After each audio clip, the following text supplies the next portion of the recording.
യൂട്യൂബിന് വിട. സൂര്യയിലെ എല്ലാ പരമ്പരകളും സംരക്ഷണത്തിന് ശേഷം തികച്ചും സൗജന്യമായി സൺ നെക്സ്റ്റ് ആപ്പ് ഡൗൺലോഡ് ചെയ്യൂ. കണ്ടാസ്വദിക്കാം നിങ്ങളുടെ പ്രിയ പരമ്പരകൾ.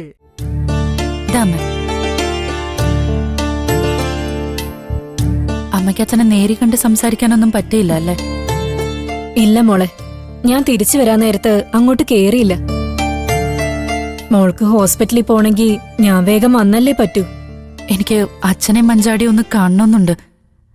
അമ്മ മക്കളെ നോക്കുമെങ്കിൽ ഞാൻ പെട്ടെന്ന് പോയിട്ട് വരാം. മക്കളുടെ കാര്യമൊക്കെ ഞാൻ നോക്കിക്കോളാം മോളെ. എന്നാലും നീ എന്താ മോളെ വിനയനെ കുറിച്ച് ഒന്നും ചോദിക്കാത്തെ?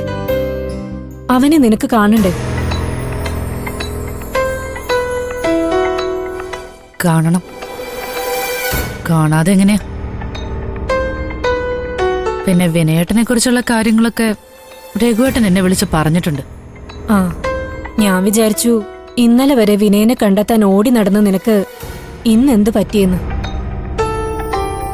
ആ, മോള് പോകുമ്പോഴേ വിനയനെ കഴിക്കാൻ എന്തെങ്കിലും കൊണ്ടുപോണോട്ടോ.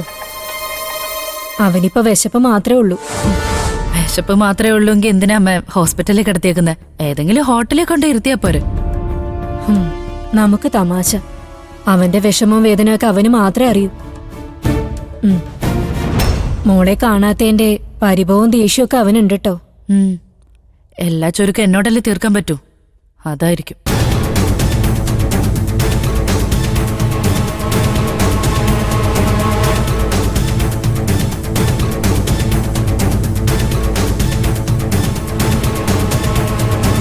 നീ എന്താ മോളെ അവനെക്കുറിച്ച് ഇങ്ങനെ പകയോടെ സംസാരിക്കുന്നെ? എനിക്ക് ഈ കാര്യത്തിൽ ഇങ്ങനെ സംസാരിക്കാൻ പറ്റും അമ്മ. അതെന്തുകൊണ്ടാണെന്ന് അമ്മയ്ക്ക് എന്തെങ്കിലും മനസ്സിലാവും?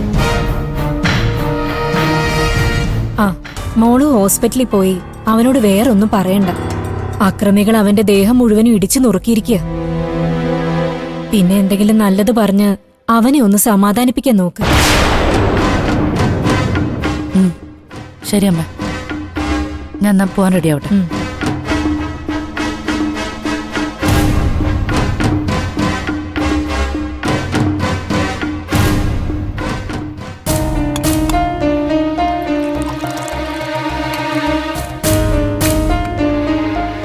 ദാച്ചാ,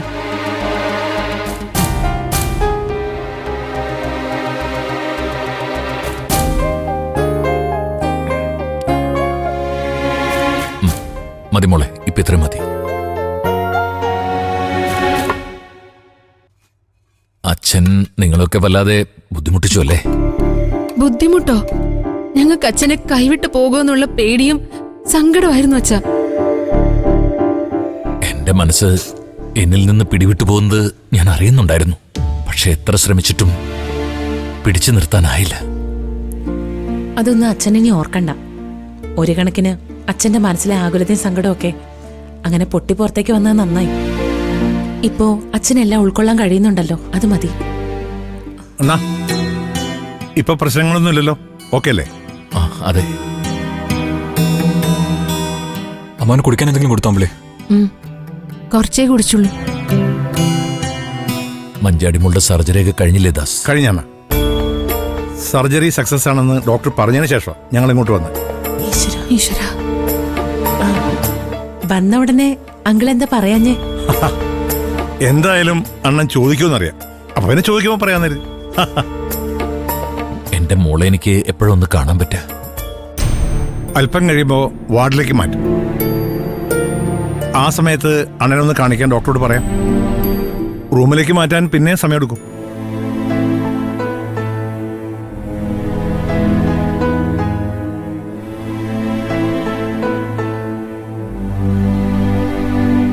അണ്ണാ, അണ്ണൻ എന്താ ആലോചിക്കുന്നത്? അത് ഞാനും എന്റെ മോളും ആദ്യമായിട്ട് കാണുമ്പോ അവൾ എന്നോടും ഞാൻ അവളോടും എന്തായിരിക്കും പറയാ?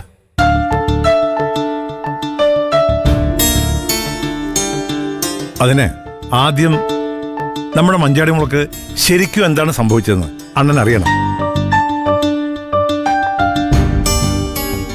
മഞ്ചാടി ഇനി അവളുടെ അച്ഛനെ കാണാൻ പോകുന്നത് ഏറെക്കുറെ എല്ലാ കാര്യങ്ങളും മനസ്സിലാക്കിയിട്ടായിരിക്കും. അതുകൊണ്ട് തന്നെ അവൾക്ക് സംസാരിക്കാൻ വിഷയവും കാണും. അമ്മാവനോട് പല കാര്യങ്ങളും ഞങ്ങൾ മറച്ചു വെച്ചെന്നുള്ള കാര്യം സത്യമാ. അത് അമ്മാവനെ വേദനിപ്പിക്കരുതെന്ന് കരുതി മാത്രമാ. അമ്മാവനറിയാതെ അതൊക്കെ പരിഹരിക്കാൻ കഴിയുമെന്ന് ഒരു വിശ്വാസം ഞങ്ങൾക്കുണ്ടായിരുന്നു. അത് ഞാൻ മനസ്സിലാക്കുന്നു രഘു. പക്ഷേ ഇനി എനിക്ക് എല്ലാം അറിയണം. ചിലരൊക്കെ മനസ്സിലാക്കുന്ന കാര്യത്തിൽ എനിക്കും ചില പിഴവുകൾ പറ്റിയെന്ന് തോന്നുന്നു. അതെല്ലാം എനിക്ക് തിരുത്തണം.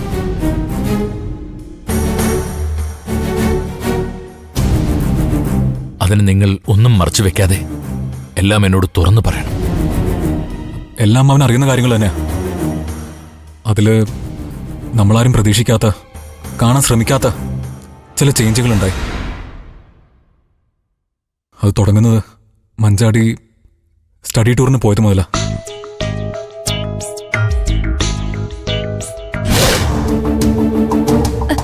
ജീവൻ, ബസ് എവിടെ? ഇവിടുന്ന് പുറപ്പെടുന്നാണല്ലോ പറഞ്ഞത്. ബസ് പോയി മഞ്ചാടി.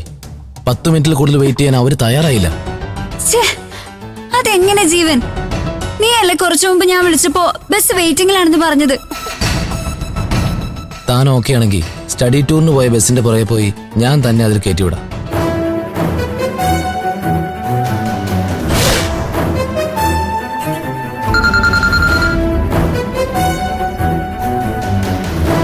അച്ഛാ, എന്താ മോളെ കോൾ എടുക്കാൻ താമസിച്ചത്? ഉറങ്ങിപ്പോയ നീ? ഇല്ല, ഫോൺ ബാഗിനകത്തായിരുന്നു. മോളെ നീ കൃത്യസമയത്ത് തന്നെ അവിടെ എത്തിയില്ലേ? മോളെ അവര് വെയിറ്റ് ചെയ്യായിരുന്നു? അല്ലച്ചാ, ഞാൻ കൃത്യസമയത്ത് തന്നെ എത്തി. ഞാൻ പോയിക്കൊണ്ടിരിക്ക ബസ്സിലാ. ജീവൻ രാജനെ വിശ്വസിച്ച് മഞ്ചാടി ആദ്യമായി അമ്മാവനോട് കള്ളം പറഞ്ഞു. ആ അവസരം മുതലാക്കിയാവണം അവൻ എങ്ങനെയൊക്കെയോ അവളെ മയക്കി ഹോട്ടലിലെത്തിച്ചത്. പക്ഷേ ദൈവം നമ്മുടെ കൂടെ ഉണ്ടായിരുന്നെന്ന്. അവിടെ ജോലി ചെയ്യായിരുന്ന ഗൂഗിള് അവരെ കാണാനിടയായി. അവൻ എന്ത് ചെയ്തിട്ടാണ് ഇതുവരെ ജയിലിൽ കിടന്നതെന്ന് അണ്ണൻ അറിയണം.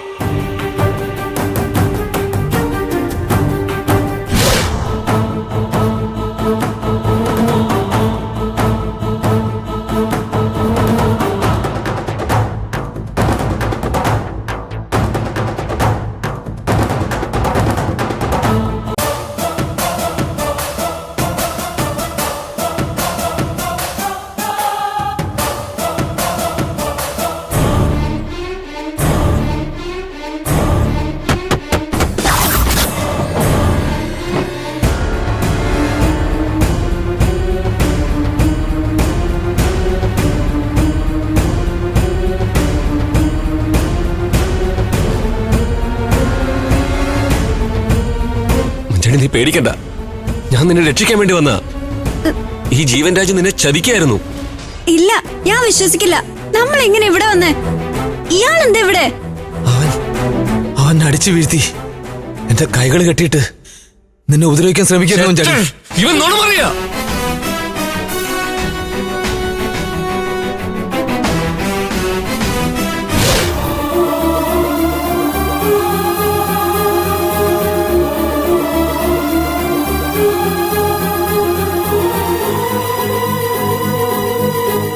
ഗോകുൽ അവളെ രക്ഷിക്കാനാണ് ശ്രമിച്ചതെന്ന് എന്തുകൊണ്ടും മഞ്ചാടിക്ക് തിരിച്ചറിയാൻ കഴിഞ്ഞില്ല. മഞ്ചാടിക്ക് അവളുടെ ഫ്രണ്ടിനെ അത്രയ്ക്ക് വിശ്വാസമായിരുന്നു അച്ഛാ. പിന്നെ ഗോകുലിനോട് നേരത്തെ തന്നെ മഞ്ചാടിക്കുണ്ടായിരുന്ന ദേഷ്യവും അവനെ തെറ്റിദ്ധരിക്കാനൊരു കാരണമായിട്ടുണ്ടാവും.